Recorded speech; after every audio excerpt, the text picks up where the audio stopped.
Okay, so last time we were working on the lesson, we looked at the mod function. So all I'm going to do is save what I've worked on and close it down. Hopefully you've been doing that as you've been going along. Now I'm going to go to File and I'm going to look for the times table square and I'm going to open that. So what we're going to do is pull everything together and finalize this timetable square. The first thing I want to do is I'm going to move everything around a little bit. What I'm going to do is I'm going to take 3 rows and I'm going to insert 3 new rows along the top. Doesn't matter if it drops off the bottom, that's not a problem.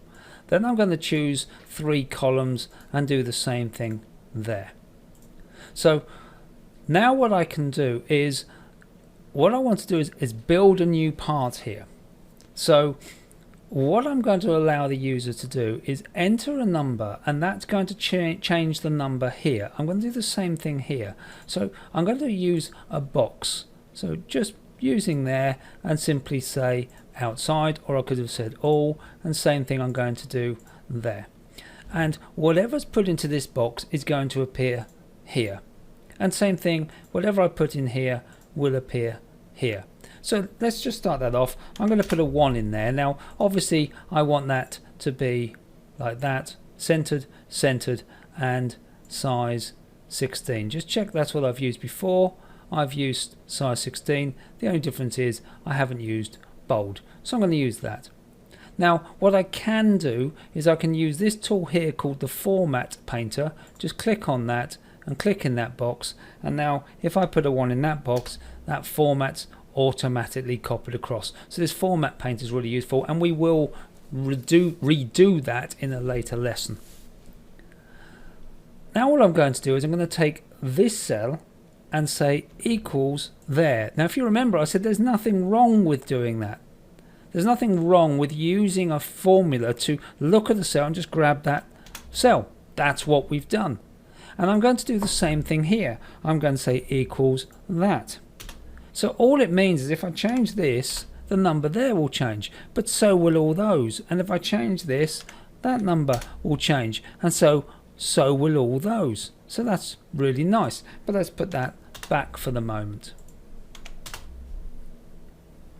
Let's then use that insert symbol, and let's use the time symbol in there.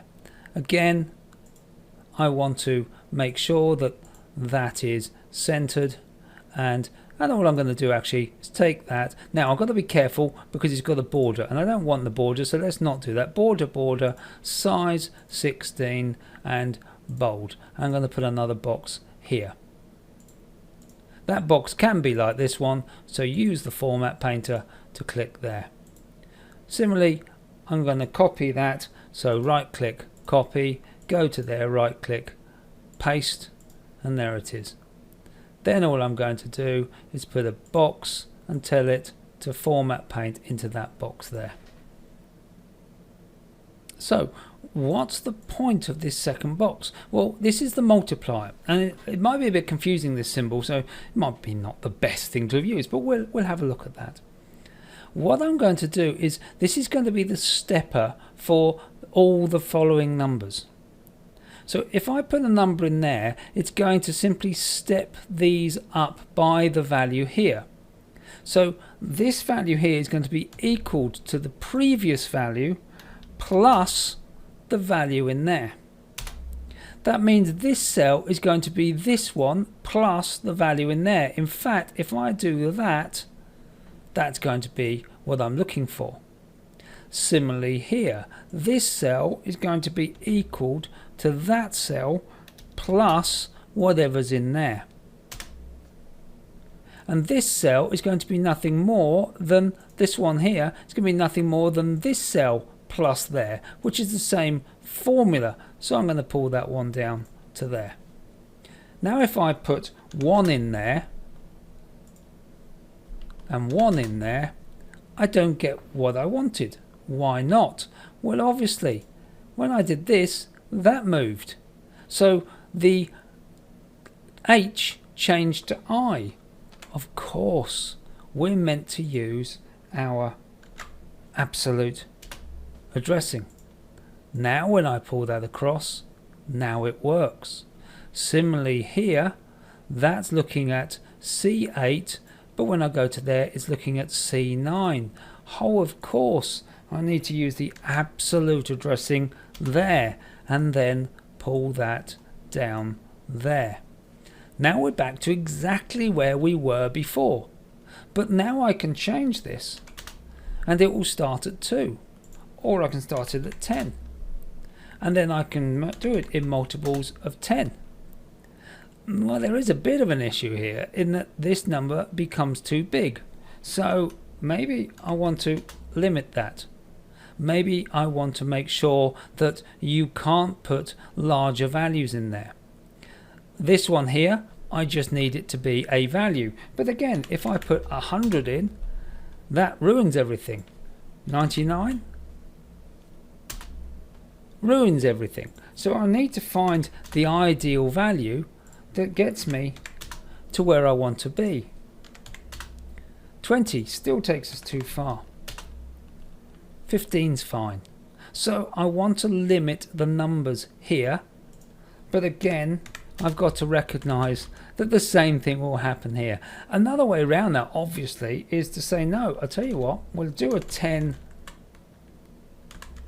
by 10, and we'll do a 10 by 10, and then all we've got to actually do is select the whole sheet and just decrease the font until it drops to a size we're happy with. Now that's taking it right down. Let's see, 12 works. 14 expands our cells, we don't want that. So 12 works. Let's just check what our cell widths are. They're 50 there, so they seem quite happy, but they're 51 there. So let's take them back to 50. Same thing here, let's just check. There's no reason for those to have changed, they haven't. So everything's there. So we want these to be between 10 and 10.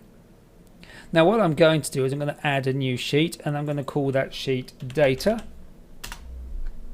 And I'm just going to put the numbers 1, 2, 3, 4, but I'm not, because all I'm going to do is take the first 2 and take that down to 10. Why 10? Because we've now agreed that's going to be our limit here. And just to use things we've used before, what I'm going to do is go to the data validation and tell it to be a list. The source of that list is going to be here, and I'm going to choose that source of list there. By the way, you can just click on the column and it will choose the whole column, but then I'll have 1 million blank spaces. If I do that, it just restricts it to that set of data. So there you go, I've got that there. I might want to put an error message in. Incorrect value. You must ensure the number you enter is between 1 and 10. Okay, so now I've got that there, and my drop down works quite nicely. It knows I've got 10 in there, so it works. Can I put anything else in there? No, because it won't allow it, which is perfect. Only an item on the list. I'll do the same thing here. Data validation, go to settings, change that to list, same source, data, that list there. Go to the error message, incorrect value. Can't remember the message, but that's fine.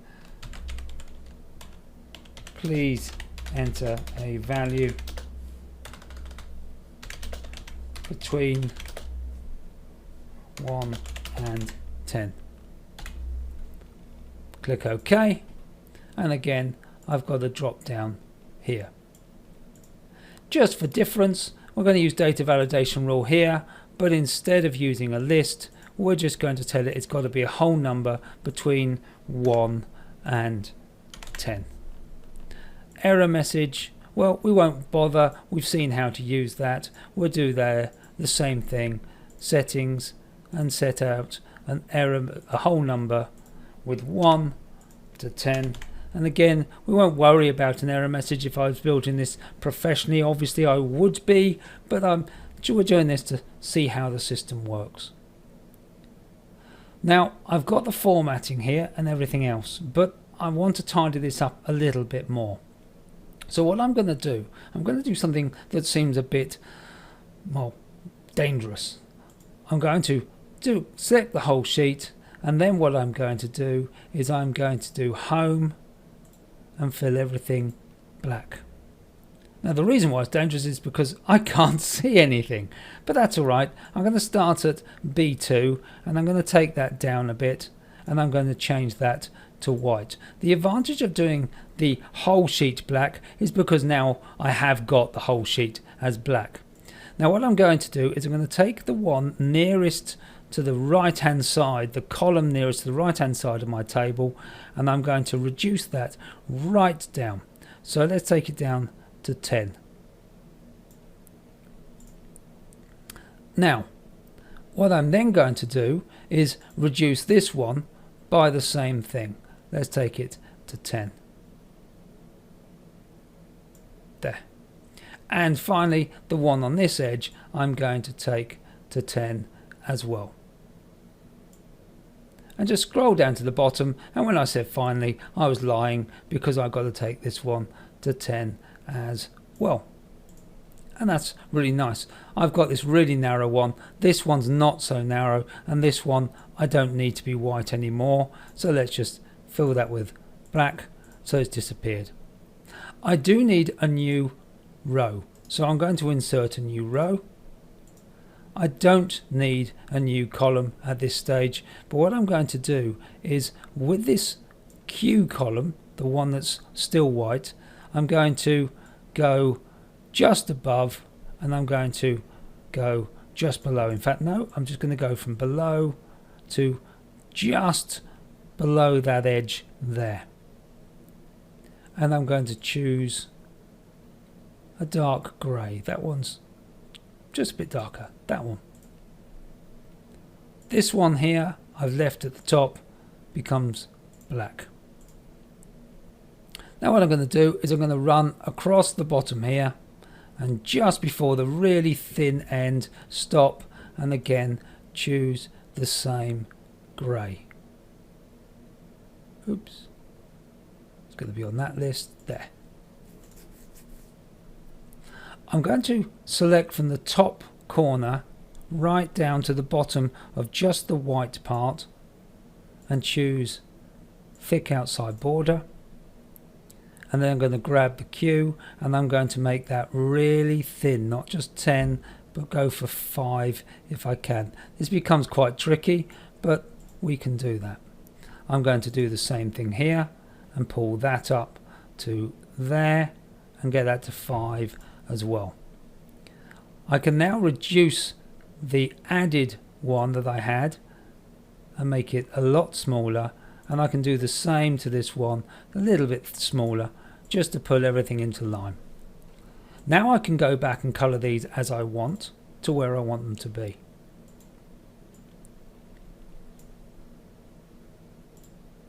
Okay, so now what I've got is I've got my edges and I've got the calculations here without any problems whatsoever. These are probably a bit wide, looks a little bit chunky, so I'm going to halve that down to 30, and this is where it fights you for a short while, and then that one down to 30. Okay, I'm now going to remove the protection on there. Now if you remember, I right click and I go to format cells and I remove the lock, and do the same thing in that one. Format cells, remove the lock, that cell, format cell, remove the lock, that one, format cell, remove the lock. What I might do with this background is now change it to the light yellow, change these to something that stands out against that These could be very garish colors, but we'll see how they go. There you go, a nice dark green and a nice dark blue, and these become white to make it clear that that's where you can enter data. Now if I go to the second sheet, I can right click and hide the sheet.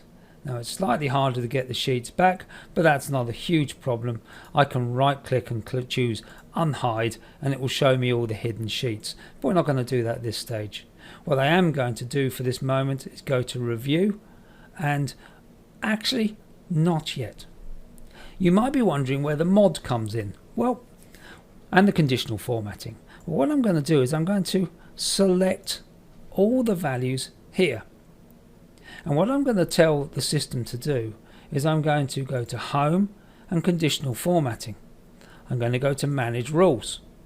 I'm going to go to New Rule, and I'm going to select the bottom one. Use a formula to determine which cells to format. Now all I'm going to do is choose the active cell there initially. Use the active cell. It will apply, Excel will apply to all the other ones.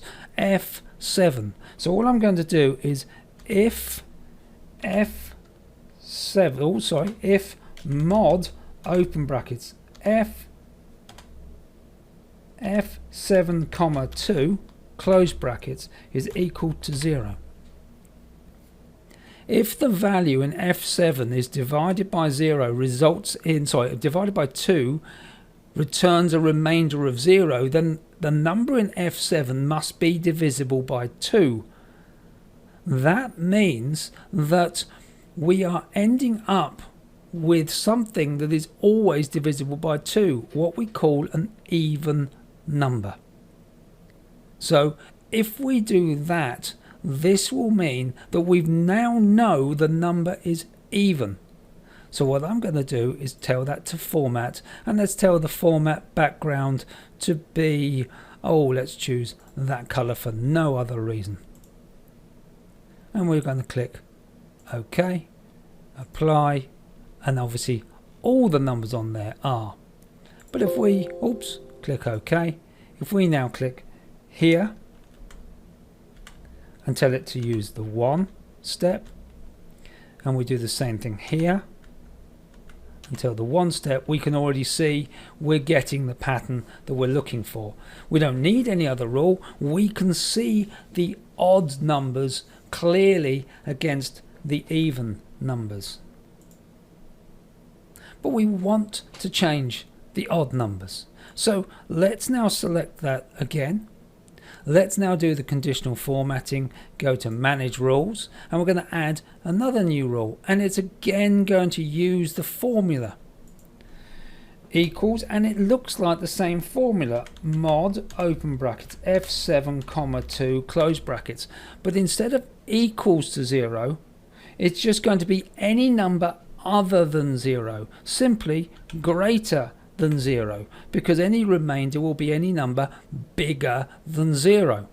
If I do that and choose a different format color, let's go for this. We want to be careful of the blue. Let's use this kind of orangey color, gold. Let's call it gold. If I apply that, we can now see that the gold doesn't stand out as much as we thought, but it's perfectly adequate. It gives us, and those are really bad colors, but it works for us. It shows us what we're looking for as we vary those numbers. So that mod function has allowed us to identify the even numbers. If I set a 2 there, then the pattern changes, and if I set a 2 there, then the pattern changes again, and they're all odd. And if I put a 4 there, they're all odd. What if I put a 3 there? We get that alternation. So it's a really nice thing we've got here. But obviously every time I type something or select something off this list, then I'm going to drop down. I can click anywhere and I can distort the sheet. So all I'm going to do now is go Review, Protect Sheet, say no, you cannot select lock cells, click OK,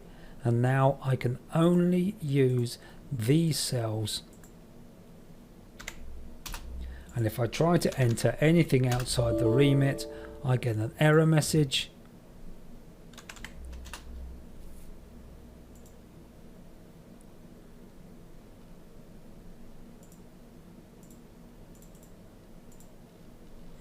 And we start to get some nice patterns going through. So if we only use even numbers, we can see that, but every time we use some odd numbers, we finally start to get some odd numbers in, and you can play around with those and find what patterns arrive. So the times table square has allowed us to test out everything we've looked at to date, everything we've experimented with to date. That's been a lot thrown at you, but there's been a lot achieved in a short space of time. I do hope that's been really useful. We're going to try a new project and a new set of videos starting next. Take care. Bye.